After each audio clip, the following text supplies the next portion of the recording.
Hello, my name is Marley and I hope you guys are doing well today. In this video, I'm going to be talking about all of the books that I read in the month of May. It is my May wrap up. I am pleased to say that I managed to read 11 books this month. Not all of them were very long. Some of them were graphic novels, but still I am proud of that number. So I'm gonna go through and let you guys know each book that I read in the order of my least favorite book to my favorite book as always. So you'll want to stick around and see what my favorite book of the month was. But yeah, let's just start out with what my least favorite book was. So if you're subscribed, you probably saw I read my boyfriend's favorite books this month, or at least from his favorite authors. Those books turned out to be not my favorites. Let's just say one of the books that I read for that video, which I will link somewhere, was Ender's Game. So this is a pretty popular book. The author is problematic, so we'll just ignore that. This is a popular sci-fi book. It follows this kid named Ender, and he lives in this world where aliens have attacked. Now there is sort of this military school for training kids to like prepare them for the next battle with these aliens, because I think they did defeat the aliens, but they anticipate the aliens are gonna come back. So Ender gets recruited because he's like super special. It has the typical kind of chosen one trope in that regard, but he gets chosen when he's like 6 years old to go off to this military camp. For a lot of the book, it takes place at this school and him training and being like basically better than everyone else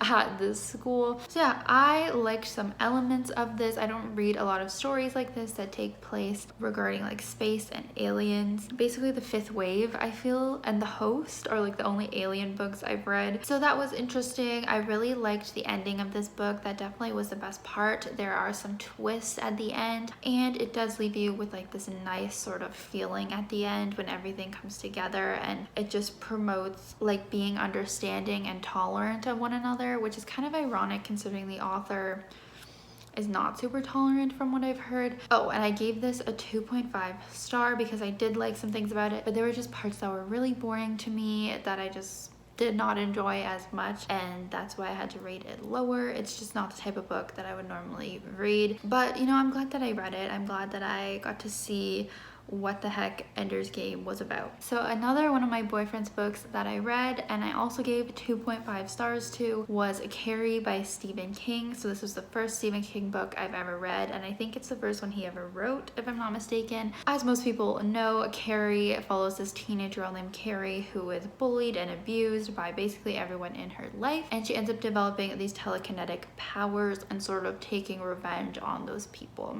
I'm sure you've seen the movie or you've heard the references. So I definitely enjoyed, again, some aspects of it, mostly at the beginning, just setting up the stage for the story. But then I found that there were a lot of boring parts throughout.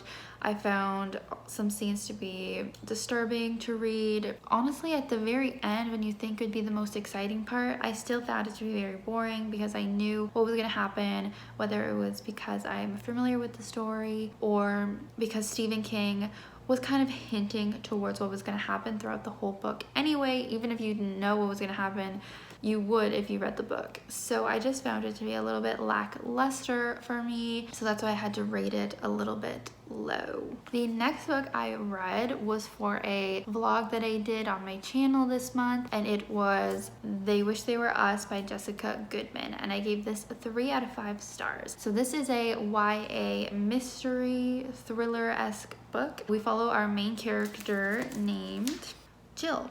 And Jill is in high school back during freshman year. Her friend Shayla was killed and Shayla's boyfriend got the blame for it. Jill and her friends sort of just moved on with their lives. Now in present day, it seems like Shayla's murderer actually got away with the crime, that her boyfriend was actually innocent when new evidence arises, and so it seems like someone else was her actual killer that has been on the loose all these years. So it has an interesting premise when I list off those things. Unfortunately, it definitely flopped a little bit with the mystery. Our character Jill is a main character that wasn't super interested in finding out the truth about Shayla's murder. She was more interested in what was currently going on in her life, like drama with school and with this like sort of secret society that Jill and her friends are a part of, that everyone wishes they were. That's what the title's referencing. I wish there was more of a focus on the mystery. I also ended up guessing who the killer was. My very first guess when I like just started the book and had this like first instinct,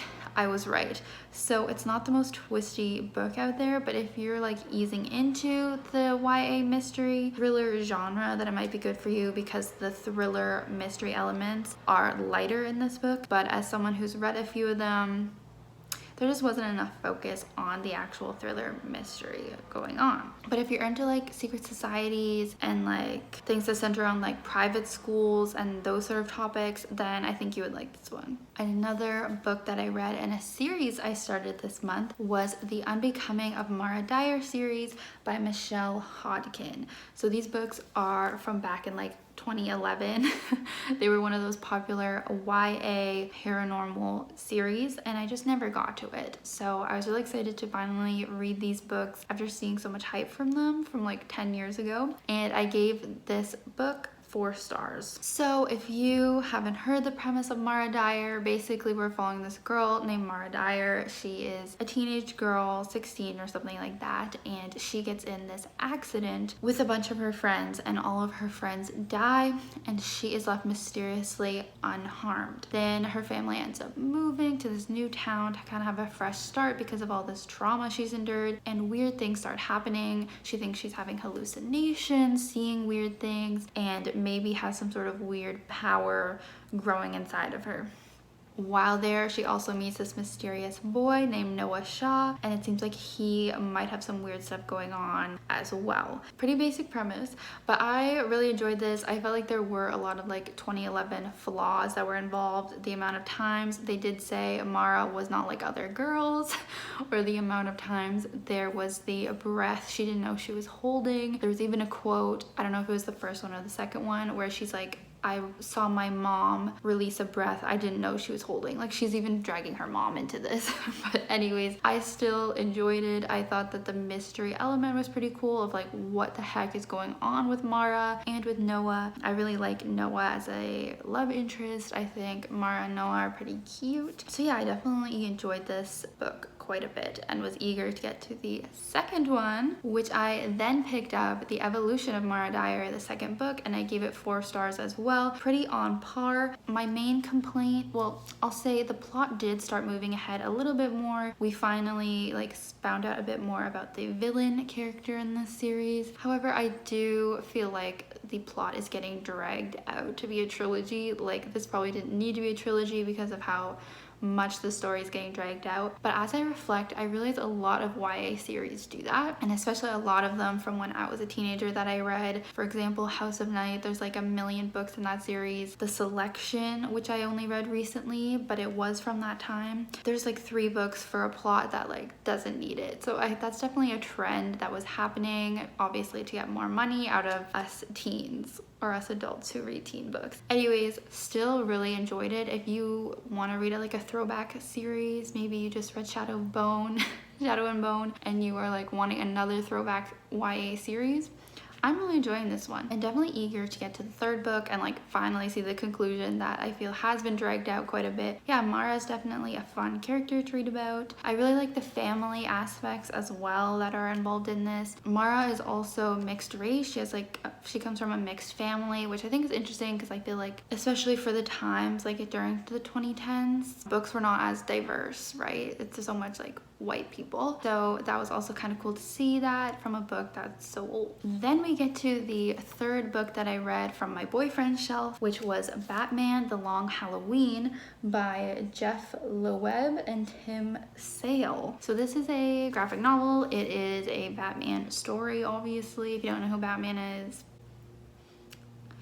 I don't know what to say. I'm a fan of the DC universe. I mostly watch the TV shows, but I'm definitely interested in reading more of these graphic novels. I'm glad my boyfriend can like ease me into it a little bit. This I gave 4 out of 5 stars. So I actually did enjoy a book that he gave me. Essentially, we are following Batman / Bruce Wayne in Gotham, obviously. And there is a killer killing people on every holiday, starting with Halloween and then, you know, Thanksgiving, Christmas, Valentine's Day, New Year's Eve, and Batman, along with Jim Gordon or whatever his name is, are trying to figure out who the murderer is. So it's pretty cool because it is like a superhero like comic, but it also reads kind of like a mystery thriller, which we know I love, because it's like, who's killing these people? And then there definitely is some plot twists. I did catch on to one of them early on, but there was definitely like a twist at the very end that I did not see coming. So I highly recommend this book. If you're in the graphic novel space, DC space, you probably know it already, but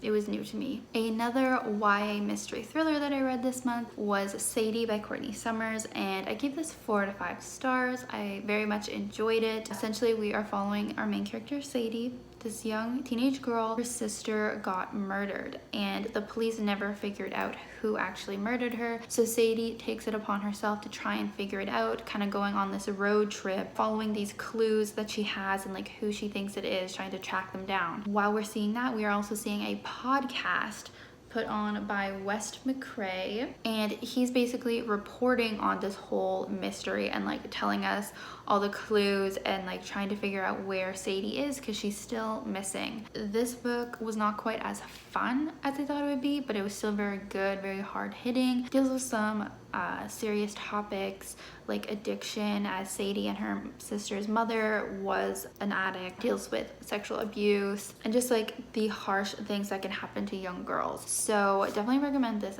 book, but keep those things in mind that I said. Definitely interested in reading more of Courtney Summers. So the next book I read was a very short book. It's actually more of a children's book, and that was Sticks and Stones by Beth Goobie. Or I think it was more for like teens, this book was. So I read this for a course that I'm taking, a publishing course that I'm taking, and this is known as a high-low book, where it is a high interest and low difficulty, I think is what it is. It's for readers who are more reluctant readers. It follows this girl in high school and she ends up getting in a car with a boy. They make out a little but don't end up doing anything more than that. But then rumors start flying the next day that more than just making out happened in the car, if you know what I mean. And she starts being referred to as a slut and just being slut shamed and bullied. You know, she's finding notes about herself on the bathroom walls of things that she never did.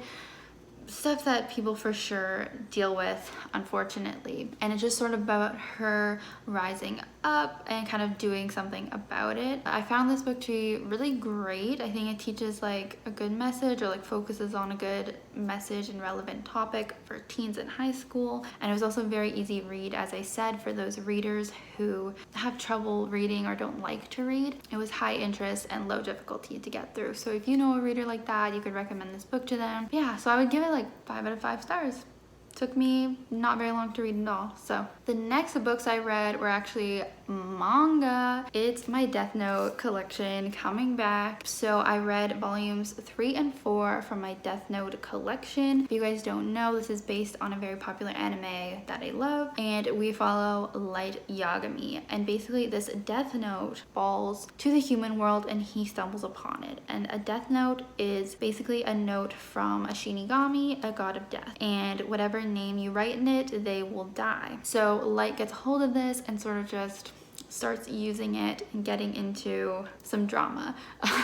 What I really love about this series is just seeing the interactions between Light, who is this criminal. He believes what he's doing is right because he's killing other criminals, but he will do anything that he can to protect himself and his identity. And then we see Elle, who is the detective trying to find Light, and just seeing that like back and forth between them, the cat and mouse, and then also seeing kind of like the twist, because Light will come up with all these cool ideas to trick Elle and trick other people into not knowing that it's him that is killing people. But then Elle will also, he's also really smart and will come up with little tricks to catch Light, and it's just really fun and very exciting. And I found the first 2 volumes I read were very, very similar to the show. I don't know, I just sort of remembered it very well, but volumes 3 and 4 got into some stuff that I didn't remember as well from the show. Not sure if it was different or if it was just that I didn't remember, but it made it a lot more fun to read. And so I'm definitely excited to get back to this whenever I do. Yeah, really, really recommend this if you want to read some manga. And I gave them 5 out of 5 stars. Obviously, I'll probably give every volume that rating. And then probably my favorite book of the month, the one that like got to me the most, was We Were Liars by E. Lockhart. Shout out to my friend Allie for giving me a copy of this book. So this was 5 out of 5 stars. Obviously, I read it for that reading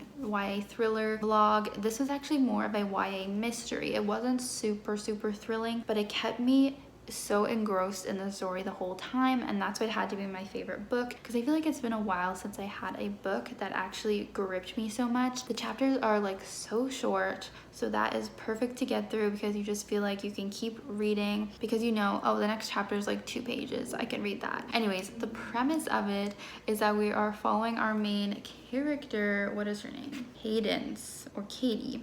And she is part of the Sinclair family. As you can see, we have our little family tree here. And essentially, they are this really like privileged, rich family that like owns its own island and stuff like that. She has a bunch of cousins and aunts as well as her mother. She always goes and sees the family and her grandpa on this island every summer. And we see a bit of like different timelines of like the different summers she's gone there. Not only do her cousins go there, but also this boy that is like kind of like her step cousin. Like they're not related. She ended up falling in love with him pretty quickly.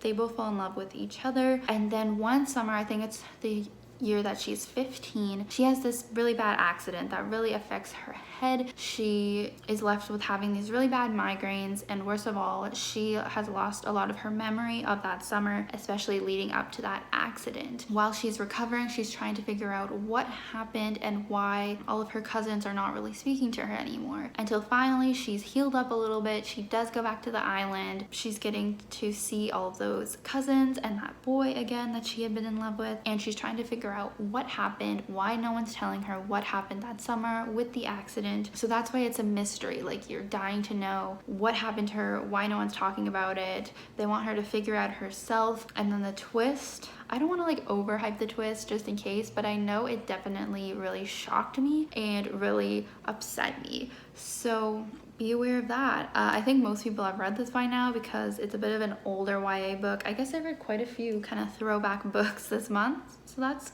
kind of good. But yeah, if you haven't got to it yet, I would recommend it because it's a super quick read. Like, it's not that long. Plus, as I said, the chapters are short, so. And I definitely got to read more of E. Lockhart's backlist after this. So those were the 11 books / graphic novels / manga that I read this month. Let me know if you have any thoughts about the books that I read. Would love to hear your opinions. And thank you guys so much for watching. I hope you will subscribe for more wrap-ups and more reading vlogs coming soon. And I will see you guys in my next video. Bye!